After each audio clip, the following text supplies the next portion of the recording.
কি গো দিদি, তোমায় কতবার বলেছি আমাদের পার্কিং এ তোমাদের গাড়ি রাখবে না, আমাদের গাড়ি দুদিন পরেই চলে আসবে। ওখানে দাগ হয়ে যাচ্ছে না, আমার তোমাদের গাড়িটা সরিয়ে নিও তো।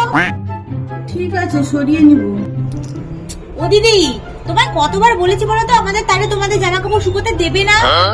আরে তোমাদের জামা কাপড় শুকছিল না বলেই তো দিয়েছি। হ্যাঁ আমি জানি, এখানে আমার জামা কাপড় ছিল না, তাহলে তুমি তোমার জামা কাপড় এখানে শুকোতে দিয়ে দেবে। পরশুদিন তো আমি জামা কাপড় কাচবো, তখন তো আমি জামা কাপড়টা এখানে শুকোতে দেবো। এখন থেকে তুমি দিয়ে তারটা ভিজিয়ে দিচ্ছ। দিদি, তোমার মেয়ে টুসিকে বলো আওয়াজটা কম করতে, বড্ড বেশি জোরে জোরে আওয়াজ করছে। আরে ও কি করে আওয়াজ করবে? না আছে ওর কাছে বক্স, না আছে আমার ঘরে টিভি, ও তো আওয়াজ করছে না।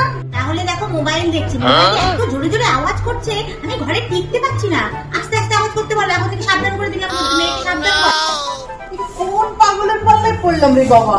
কি রে বাবা?